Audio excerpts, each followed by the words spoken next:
గత 9 సంవత్సరాల నుంచి ప్రయత్నం చేసి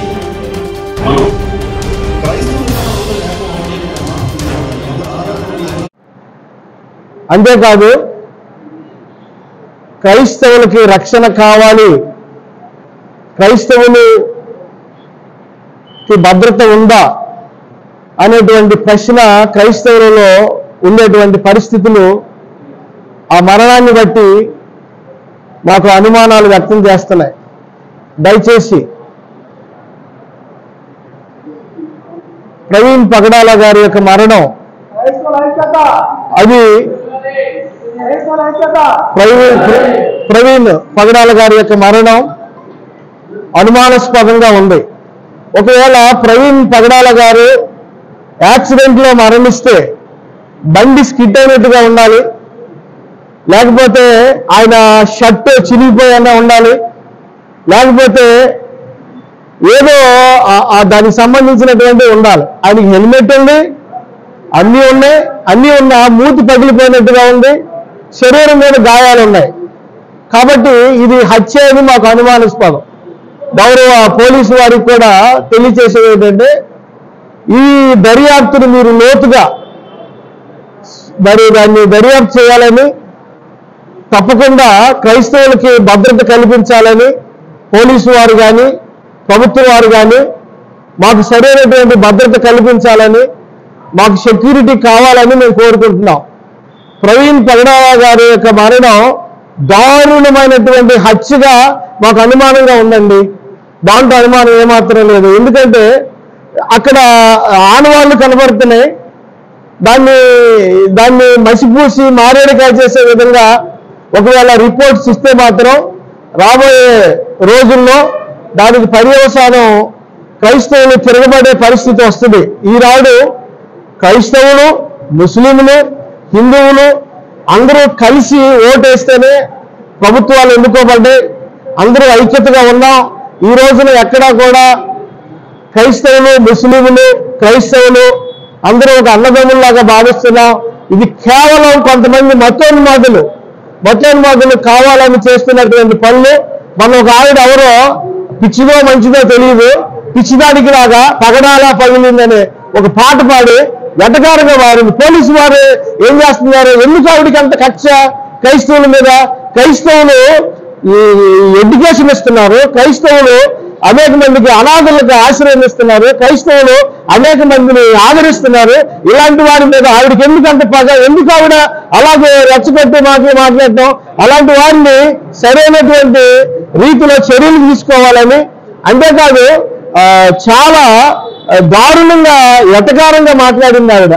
ఆ వీడియో చూస్తే క్రైస్తవులు ఒళ్ళు గగురు పడుస్తుంది. మేమేం చేతకాని వాళ్ళం కాదండి, మేమేం క్రైస్తవులు అంటే ప్రార్థన చేస్తారులే, పర్వాలేదులే అని మీరు అనుకుంటున్నారేమో.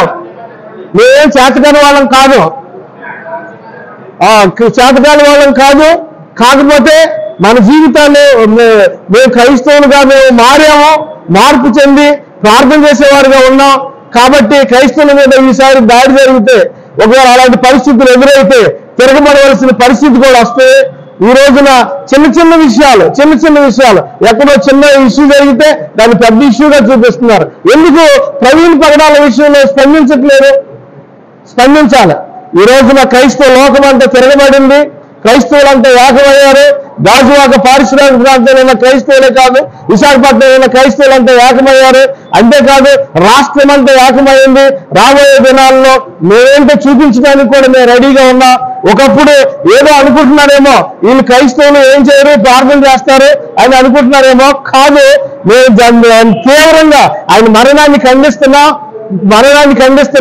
ఆయన మరణానికి సరైనటువంటి దర్యాప్తు చేసి సరైన న్యాయం చేయాలని, న్యాయం చేకూరిస్తే మేము క్రైస్తవ లోకం అంతా మేము హర్షిస్తాం, నవ్వుతాం, అభినందిస్తాం. దానికి సరైనటువంటి న్యాయం చేయాలని.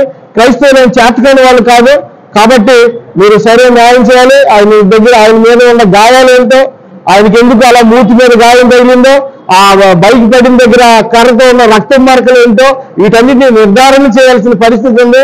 తప్పుడు రిపోర్టు దయచేసి ఎవరు కూడా ఆ ప్రలోభాలకు లోబడి తప్పుడు రిపోర్టు ఇవ్వద్దని, సరైనటువంటి న్యాయపరమైన రిపోర్ట్ ఇవ్వాలని ఒకే ఒక విషయాన్ని తెలియజేస్తున్నాం. క్రైస్తవ బోధకుడు మతాన్ని మార్చడానికి రాడు, మార్గాన్ని మార్చుకోమని చెప్తాడు. ఎందుకంటే క్రీస్తుని అంగీకరించక ముందు మా బ్రతుకులు కూడా ఒకవేళ అనేక రకాలుగా ఉండొచ్చు. మేము ఎప్పుడైతే ప్రభువు యొక్క ప్రేమను ఎరిగి మారామో సమాజంలో మానవుడు మంచిగా బ్రతకాలని క్రైస్తవుడు బోధించేది. అది క్రీస్తు శేషులు పగడాల ప్రవీణ్ గారు చేసే బోధలు అవే. ఆ బోధలు కొంతవరకు గాయం కలగొచ్చు కొందరికి, లేకపోతే కొందరిని మార్చొచ్చు. కనుక క్రైస్తవ మత బోధకులని కాదు, కానీ క్రైస్తవ మార్గబోధకులని నేను ప్రవీణ్ గారిని అంటాను. వారు చేసిన సేవలను బట్టి ఎక్కడో ఒక వ్యక్తి చేసిన సేవను గుర్తించి ఆయన మరణాంతరము ఇన్ని రాష్ట్రాల్లో భారతదేశంలో ప్రజలు ఇంతగా స్పందించారంటే ఆయన ప్రభువు కోసం చేసిన త్యాగము, ఆయన చేసిన కార్యక్రమాలను బట్టి అందరూ స్పందించారు. అయితే మా ఊరు చెప్పినట్లుగా ప్రవీణ్ గారి యొక్క మరణం అనేది అందరికీ వస్తుంది, కాదంటలేదు. ఆయన మరణంలో ఉంటున్న ఒక మిస్టరీ, ఆ మిస్టరీని కొంచెం ప్రభుత్వం వారు స్పందించి తగిన న్యాయం జరిగించాలని క్రైస్తవ సమాజం తరపున మేము వారిని రిక్వెస్ట్ చేస్తున్నాం. రెండవది, ఇటువంటి అలజడులు ఇంకా ఎన్నడూ రాకుండా తగిన చట్టపరమైనటువంటి న్యాయ సమ్మతమైనటువంటి విషయాల్ని ప్రభుత్వం స్పందించి క్రైస్తవుల పక్షాన న్యాయం జరిగించాలని మేము హృదయపూర్వకంగా బ్రతిమాలుతున్నాం. ఎందుకంటే క్రైస్తవుడు ప్రేమతో అడగడమే తప్ప దౌర్జన్యంగా మాట్లాడడం క్రైస్తవుడికి తెలియదు. అది ఈరోజు మేము మీడియా ప్రతినిధుల ద్వారా ఈ విషయాన్ని స్పందిస్తున్నాం. దయచేసి మా ప్రేమ ఐక్యతను అర్థం చేసుకొని సంపూర్ణమైన మద్దతుని మేము తెలియచేస్తూ ఆ కుటుంబానికి న్యాయం జరిగించాలని. ఎందుకంటే మరణం ఎరగని వస్తుంది కానీ ఆయన మీద ఒక రకమైనటువంటి బురద జల్లి మరణించాడని చెప్తున్నారు. బాబు నువ్వు త్రాక్రా, కుటుంబాన్ని చూసుకో, మంచిగా మారని బోధిస్తారు. అలాంటి ఆయన మరణించే ముందు తాగాడని పబ్లిక్లో ఆ లూసెన్స్ మాటలు మేము విన్నప్పుడు ఒక పాస్టర్ గారులంగా మా అందరిలో ఎంతో హృదయాలు గాయపడ్డాయి. ఆ గాయాన్ని బట్టి మేమందరూ ఐక్యవేదికని పెట్టి ఈ విషయాన్ని సభాముఖంగా మేము తెలియచేస్తున్నాం. మరి గమనించి ఈ విషయాన్ని ప్రభుత్వం వరకు మీరు తీసుకెళ్లాలని ప్రభుత్వాన్ని మనవి చేస్తున్నాం. ప్రాముఖ్యంగా ఆ మరణంలో మంచి న్యాయం ఉంది, ఆ న్యాయాన్ని బయటికి తీసుకురావాలని మేము రిక్వెస్ట్ చేస్తున్నాం, బ్రతిమోలుతున్నాం. అది యథార్థమైనటువంటి రిపోర్ట్స్ బయటికి రావాలని మేము స్పందిస్తూ ఈ మాటలు మేము తెలియచేస్తున్నాం.